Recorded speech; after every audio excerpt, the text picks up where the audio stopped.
As we approach Thanksgiving, we think of the first pilgrims to North America having a harvest festival of Thanksgiving, along with those they called Indians who had helped them survive those first difficult years.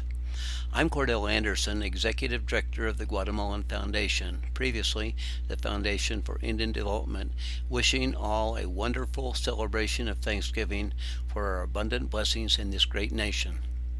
Gratitude is the mother of all virtues, and we in the Foundation believe we can cultivate this divine virtue best by demonstrating our gratitude for so much by now turning towards the downtrodden and suffering who have great needs. Specifically, we are referring to the indigenous Mayans of Guatemala, who we can help survive and blossom just as the Indians helped our pilgrim forefathers.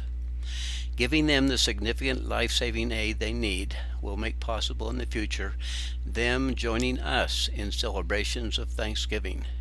They will bless us forever for our caring generosity. Our work centers on the neediest of the Mayans in Guatemala, which country some have called the heart of the Americas. On Google Earth, we can see that geographically it literally is the heart of the Americas.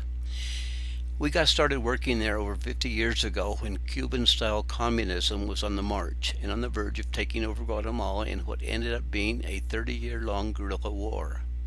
It was feared that it would from there spread south and north through Mexico to the U.S. We went to that critical country to do what we could in stemming that feared tidal wave by helping to solve the desperate conditions that were opening the door to communism.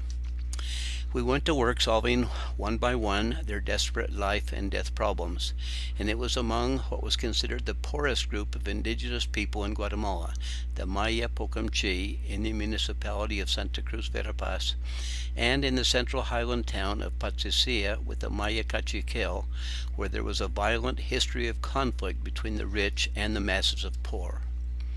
Today we have 2 dedicated Guatemalans supervising as volunteers the work in these 2 areas. Maybe here I should show you Guatemala. You've seen the continental view, and here we're seeing a close-up of Central American area with Mexico on the north, and to the south Honduras and El Salvador. Here we see where Patzicia is, about an hour west of Guatemala City, 7,000 feet high in the mountains, where Professor Humberto Chicay, a Maya Cachiquel Guatemalan, supervises projects there and in the Central Highlands area. To the north of Guatemala City, we see the Department of Alta Verapaz, which is a department like a U.S. county, and there we find Santa Cruz Verapaz, where Professor Federico Vélez, who has some Maya Pocumchi ancestry, supervises the projects. It is about a 5-hour drive between the 2 project areas, now on paved highways, but in the beginning the separation was 12 hours, some of it on very rough roads that wore out our first 2-wheel drive pickup, and then wore out what seemed like uncountable 4-wheel drive vehicles. In this project report, we begin with Federico in Santa Cruz Verapaz.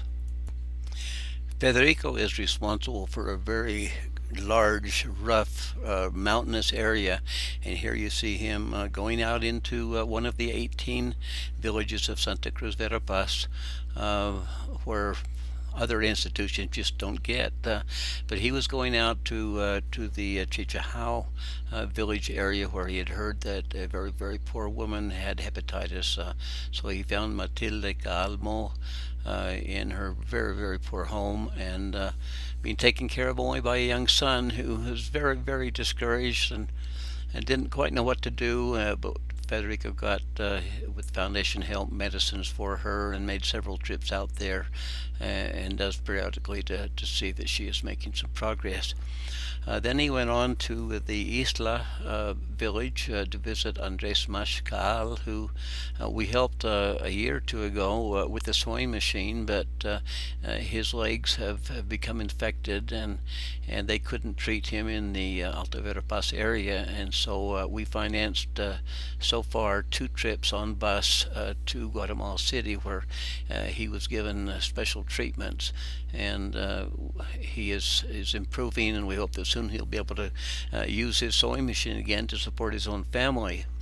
And then Federico heard that that in the Chicoyo village, an elderly couple needed some roofing material, and so he loaded materials into his 1987 Toyota pickup truck and made a trip out into to this village area to visit Mariano Caal and his wife, and Mariano came down to the road where the laminas, or the this corrugated tin roofing material was left, and he a couple at a time carried them up to his home and is fixing up his home for this very cold winter season that is coming on them.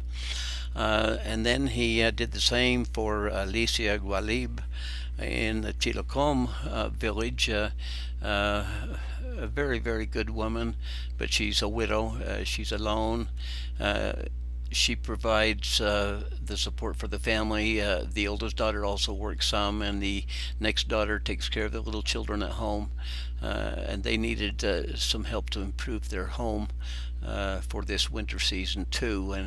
And so 12 of these corrugated tin pieces of roofing material were given to her, and between her and her children they carried them up to the house, and they are working towards installing them, along with help from a couple of neighbors.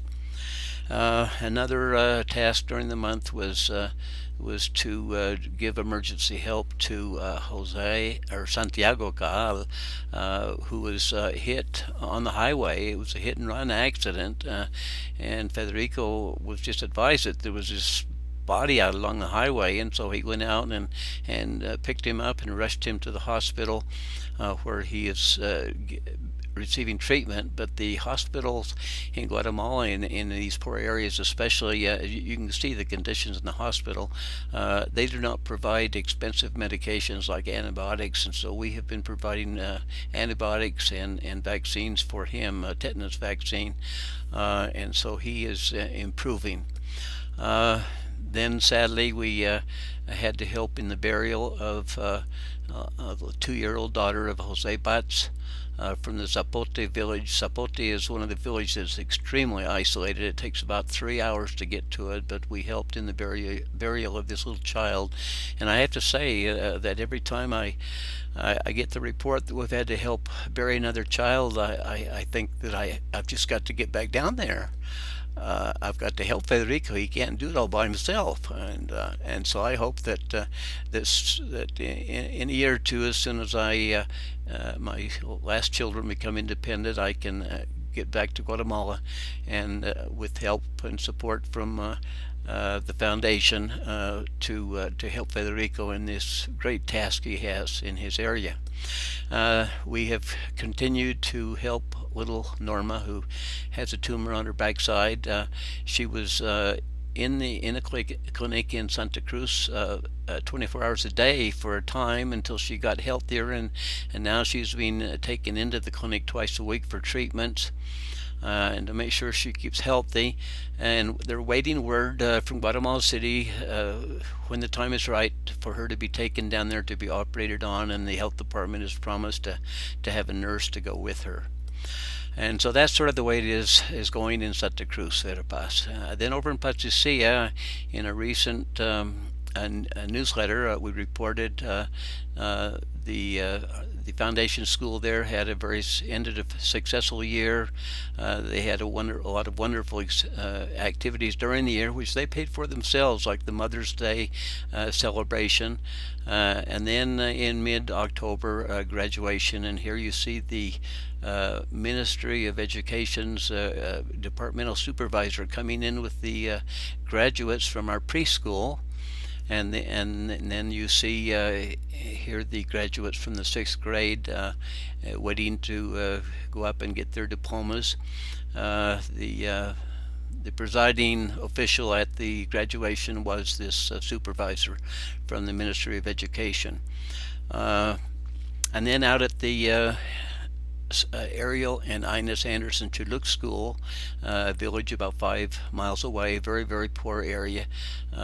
The school year was also concluded successfully with many wonderful activities that we did help them with because it was a very poor area, and we did pay one of the teachers his salary there.